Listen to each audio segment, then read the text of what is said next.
അഫ്ളലുൽ ലയാലി ലൈലത്തുൽ വിലാദത്തിൻ നബി സല്ലല്ലാഹു അലൈഹി വസല്ലമ വഹിയ അഫ്ളലു മിൻ ലൈലത്തുൽ ഖദ്രി. നബി സല്ലല്ലാഹു അലൈഹി വസല്ലമ ജനിച്ച രാത്രിക്കാണ് ലൈലത്തുൽ ഖദ്റിനേക്കാൾ ഏറ്റവും കൂടുതൽ മഹത്വമുള്ളതെന്ന് പഠിപ്പിക്കുന്നവരാണ്. ഇതുപോലെ ദീൻ കേട്ട് ഖുർആൻ പഠിച്ചിട്ടാണത്. ആരാ നബിയാക്കി ഇറക്കിയത്? അല്ലയല്ലേ?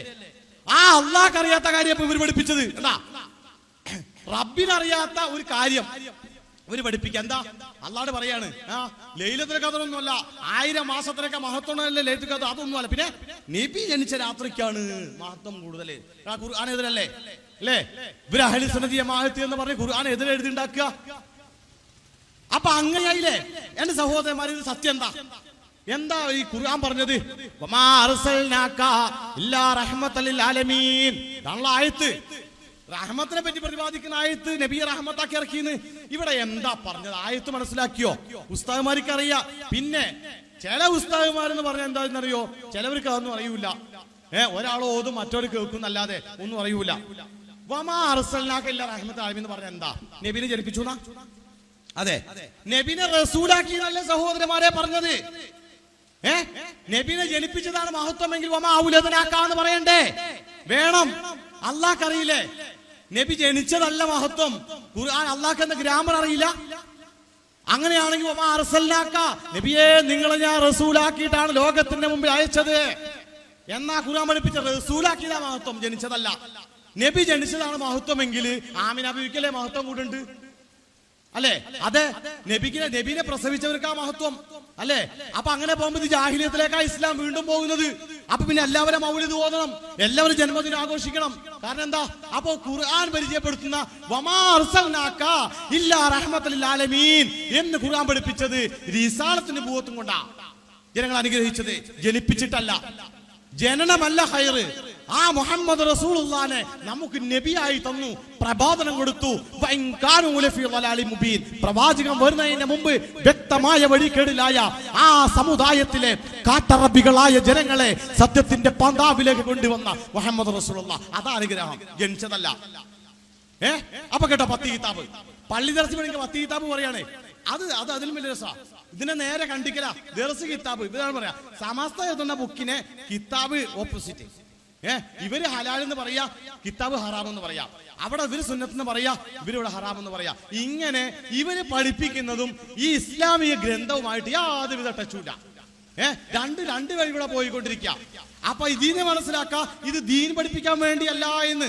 അപ്പൊ കേട്ടോ, കിതാബുൽ ഇഅ്തികാഫി മുത്തഫ നൂറുൽ അബ്സാറിലാണ് ഇത് പറഞ്ഞത് കേട്ടാ. എന്നിട്ട് പറയുന്നു, ഹാദിഹിൽ ഫളീലത്തു വഫീ റമളാൻ അഖദു ലിതലബി ലൈലത്തുൽ ഖദ്രി വഹിയ അഫ്ളലുൽ ലയാലി ഫിസ് സനതി ഖസല്ലാഹു തആല ഹാദിഹിൽ ഉമ്മത ബിഹാ വഹിയ ബാഖിയത്തു ഇലാ യൗമിൽ ഖിയാമ. അല്ലാഹു സുബ്ഹാനഹു വ തആല അവന്റെ ഉമ്മത്തികൾക്ക് പ്രത്യേകമായി കൊടുത്ത രാത്രിയാണ് ലൈലത്തുൽ ഖദ്ർ. കൊല്ലങ്ങളിൽ വെച്ച് ഏറ്റവും മഹത്വമുള്ളത് ഏക ഒരുപറ്റ രാത്രി. കൊല്ലങ്ങളിൽ വെച്ചിട്ടേ ഏറ്റവും നല്ല രാത്രി ഏതാ? ലൈലത്തുൽ ഖദ്റാന്നാ ഈ നൂറുൽ അബ്സാർ പറയുന്നത്. സമസ്ത പറയുന്നത് നബി ജനിച്ച രാത്രിയാണെന്നാ. അപ്പൊ തന്നെ വെട്ടിമുറിച്ചില്ലേ? അപ്പൊ കുട്ടി പഠിച്ചു, ഇനി ഉമ്മ പഠിക്കണ്ടേ? ഇനി വീട്ടിലെ ഉമ്മി മാറ്റും പഠിക്കണ്ടേ? അതിന് ഇവരെ മാസികയിൽ കൊടുത്തിരിക്കുക കണ്ട. ഏറ്റവും മുഅല്ലിം മാസിക, ഏറ്റവും പ്രധാനപ്പെട്ട രാത്രി പ്രവാചകന്റെ രാത്രി തന്നെ. പിന്നെ ലൈലത്തുൽ ഖദ്ർ കണ്ട, രണ്ടാം സ്ഥാനം ലൈലത്തുൽ ഖദ്ർ. പിന്നെ ഇസ്രാ, അറഫ രാത്രി, വെള്ളിയാഴ്ച രാത്രി, ശൈബാന്റെ 15 രാത്രി, പെരുന്നാൾ രാത്രി എന്നിങ്ങനെയാണ് കിതാബു ജമൽ 3:344. അപ്പൊ മുഅല്ലിമിന് കൂടെ പഠിപ്പിച്ചു അല്ലേ? അപ്പോ ഏത് രാത്രിക്ക് മഹത്വം വേണമെന്ന് റബ്ബ് തീരുമാനിക്കരുത്, പിന്നെ ഇവര് തീരുമാനിക്കണം. ഈ ഒരു അവസ്ഥയിലേക്ക് എത്തി കണ്ട. അപ്പൊ ലോകത്തിന് വേറെ ഒരു റബ്ബിനെ പരിചയപ്പെടുത്തുക, ഇങ്ങനെ ഒരു റബ്ബുണ്ട് എന്ന് പരിചയപ്പെടുത്തുക. അത് കഴിഞ്ഞു. അടുത്തത്, നബി സല്ലല്ലാഹു അലൈഹി വസല്ലം ജനിച്ചപ്പോ ഭൂമുഖത്തുള്ള ബിംബങ്ങളൊക്കെ തലകുത്തി വീണു. അതാണ് ആദ്യം ഉണ്ടായ അത്ഭുതങ്ങൾ പഠിപ്പിക്കുക കുട്ടികളെ. ഭൂമുഖത്തുള്ള ബിംബങ്ങളൊക്കെ തലകുത്തി വീണു. പിന്നെ പേർഷ്യയിലെ അനൂഷിർവാൻ ചക്രവർത്തി സിംഹാസനം പൊളിഞ്ഞുപോയി. പിന്നെ പേർഷ്യക്കാർ ആരാധിച്ച് തീ കെട്ടുപോയി. എന്താ കാരണം? ഇത് കെടാന്റെ കാരണം എന്താ? മഴ പെയ്തൊന്നുമല്ല. പിന്നെ മുഹമ്മദ് റസൂലുള്ളാഹി ജനിച്ചു. അപ്പൊ അത്ഭുതം. കഅബാലയത്തിലെ 360 വിഗ്രഹങ്ങൾ നബി ജനിച്ചത് അറിഞ്ഞില്ല. കഅബാലയത്തിൽ 360 വിഗ്രഹങ്ങൾ ഉണ്ടായിരുന്നു. മക്ക ഫതഹിന്റെ സമയത്ത് ആ വിഗ്രഹം എടുത്തു മാറ്റിയത്. ആ വിഗ്രഹത്തിന് ഒരു കേടും പറ്റിയില്ല, ആ വിഗ്രഹം തലകുത്തി മറിഞ്ഞൂല.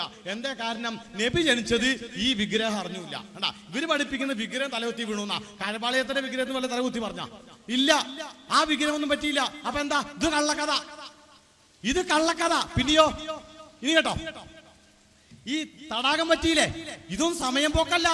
ഇവരുടെ മുഖമൂടി ഉണ്ടല്ലോ, ഈ സമുദായത്തിനെ പഠിപ്പിക്കുന്നതാണ് എന്ന് പറഞ്ഞ മുഖമൂടി, ആ കാപട്യം അതങ്ങോട്ട് കൊണ്ടുവരിക പുറത്തേക്ക്. അത് വെളിച്ചത്തേക്ക് എന്റെ പാവപ്പെട്ട ഉസ്താദുമാര്, ഇവരാണ് സമസ്ത, ഇവരാണ് ഞങ്ങൾക്ക് സംഘടനയാണ് വലുത് എന്ന് പറഞ്ഞ് ആ യൗവനം മുഴുവൻ ഇതിന് ഈ പ്രസ്ഥാനത്തിന് വേണ്ടി തളയ്ക്കുന്ന പാവപ്പെട്ട മുത്തഅല്ലിമീങ്ങൾ, ഇവരെ വചനങ്ങൾക്ക് തക്ബീർ ചൊല്ലാൻ പോകുന്ന തക്ബീർ വാഹനങ്ങളായ മുത്തഅല്ലിമീങ്ങൾ, എന്റെ സഹോദരന്മാർ, ഇതൊക്കെ കേട്ട് മനസ്സിലാക്കണം. ഇതൊക്കെ അള്ളാന്റെ റസൂലിന്റെ പേരിലില്ലാതാ. നബീനെ എങ്ങനെ പുകഴ്ത്തണം എന്ന് അള്ളാഹ് പറയും. നബീനെ നബി ആയ ശേഷം അള്ളയാണ്. ആ അള്ളാഹ്ക്കറിയാം പ്രവാചകനെ പുകഴ്ത്തണമെന്ന്, അല്ലെ? നാട്ടുകാരായ നമ്മളാണോ പറയുന്നത് നബീനെ പുകഴ്ത്തേണ്ടത്? എങ്ങനെയാണ് തീരുമാനിക്കല്? അല്ല, മുഹമ്മദ് റസൂലുള്ളാഹിനെ എങ്ങനെയാ പുകഴ്ത്തേണ്ടത് റബ്ബിനറിയും. അത് റബ്ബ് പുകഴ്ത്തിയിട്ടുണ്ട്. എങ്ങനെയാ പുകഴ്ത്തേണ്ടത് എന്നെ എന്ന് മുഹമ്മദ് റസൂൽ പഠിപ്പിച്ചിട്ടുണ്ട്. അതിനപ്പുറത്തേക്ക് വിട്ടു പോകേണ്ട കാര്യമല്ല. അത് ദീനല്ല. ആര് പഠിപ്പിച്ചാലും, ഏത് ഇമാം പഠിപ്പിച്ചാലും എന്തല്ല, അത് ദീനല്ല കേട്ടോ. അപ്പോ ഈ കഥ ഉണ്ടായോ? കുട്ടികളെ പഠിപ്പിക്കണം കേട്ടോ. 3ാം ക്ലാസ്സിലെ താരീഖ് പാഠം, നബിയുടെ ജനനം. ഈ അത്ഭുതങ്ങൾ ഉണ്ടായോ? ഇല്ല. എന്റെ സഹോദരന്മാർക്ക് മനസ്സിലാവുന്ന രൂപത്തിൽ ഒന്ന് പറയാം. ബാബരി മസ്ജിദ് പൊളിക്കപ്പെട്ടു ഇല്ലേ? ആ ഡേറ്റ് നമുക്കറിയാലോ. എന്നാ പൊളിച്ചെന്ന്? ഒരു മക്കയിൽ അവിടെ പേർഷ്യക്കാർ ആരാധിച്ച തീ കെട്ടുപോയി. ഒരു ജനസമുദായം ആരാധിച്ച തീ കെട്ടുപോയെങ്കിൽ ആ ഡേറ്റ് അവർ ഓർമ്മ വയ്ക്കും. ഉറപ്പല്ലേ? ഉറപ്പാണ്, അവർ ഓർമ്മ വയ്ക്കും. ആ ഡേറ്റ് ഓർമ്മ ഉണ്ടെങ്കിൽ നബി ജനിച്ച ഡേറ്റ് കിട്ടിയനെ. മറ്റൊന്ന്, അനൂശിർവാൻ ചക്രവർത്തി സിംഹാസനം പൊളിഞ്ഞു പോയി. ഈ സിംഹാസനം പൊളിഞ്ഞത് എന്തുകൊണ്ടാ? മുഹമ്മദ് റസൂൽ ജനിച്ചത് കൊണ്ടാണെന്നാ പറഞ്ഞത്. അങ്ങനെ ഒരു മക്ക ഫതഹ് ഉണ്ടായി, ഡേറ്റിന് മാറ്റമുണ്ടോ? ഗസ്വത്ത് ബദർ ഉണ്ടായി, ഡേറ്റിന് മാറ്റണ്ട. റമളാൻ എന്നാ ഉണ്ടായി ഫർദാക്കിയത്, ഡേറ്റിന് മാറ്റമുണ്ടോ? ഇല്ല. എന്താ നടന്നതാണ്? അനൂശിർവാൻ ചക്രവർത്തിയുടെ സിംഹാസനം പൊളിഞ്ഞു പോയി എന്നാണ്, ഡേറ്റ് ഇല്ല. ഡേറ്റ് ഉണ്ടെങ്കിൽ നബി ജനിച്ച ആ രാത്രിക്ക്, ആ നബി ദിനത്തിന് മഹത്വം, ആ ഡേറ്റ് അറിയാമായിരുന്നു. ഇന്നിപ്പോ എന്താ സ്ഥിതി? നബി എന്നാ ജനിച്ചതെന്ന് പണ്ഡിതന്മാര് തന്നെ എതിർപ്പാ. റബീഉൽ 8 ജനിച്ചോ, 18 ജനിച്ചോ, 12 ജനിച്ചോ എന്ന അഭിപ്രായ വ്യത്യാസത്തിലാ. എന്താ കാരണം? ഈ ഒരു ചടങ്ങ് മുമ്പുണ്ടായിട്ടില്ല. അനൂശിർവാൻ ചക്രവർത്തിയുടെ സിംഹാസനം പൊളിഞ്ഞു പോയി, ആരാ ദിവസം നശിച്ചു പോയെങ്കിലേ ആ വിഭാഗം ആ ഡേറ്റ് എഴുതി വെക്കും അല്ലേ? ആ ഡേറ്റ് കിട്ടിയാൽ മതി. ഈ നബി ജനിച്ച ഡേറ്റ് കൃത്യമായനെ ഈ പണ്ഡിതന്മാർക്ക് അഭിപ്രായ വ്യത്യാസം ഉണ്ടാവൂല. ഇപ്പൊ നബിയുടെ ജനിച്ച ഡേറ്റ് എന്നാണ് ഇവർക്കും അറിയില്ല. ഏകദേശം റബീഉൽ 12 ആണെന്ന് പറഞ്ഞിട്ട് അത് പറയുന്നുണ്ട്. ബർസഞ്ചി മൗലിദ് അത് വ്യക്തമായി പറയുന്നുണ്ട്. നബിയുടെ ജനനവും മാസവും ദിവസവും അഭിപ്രായ വ്യത്യാസമുണ്ട് എന്നാ മൗലിദിനെ പറയുന്നുണ്ട്. ഇത് പാടുന്ന ഉസ്താദിനെ അറിയണ്ട, ചെല്ല് കേൾക്കുന്ന ഉസ്താദിനും കിട്ടൂല ഇതെന്താ പറഞ്ഞെന്ന്.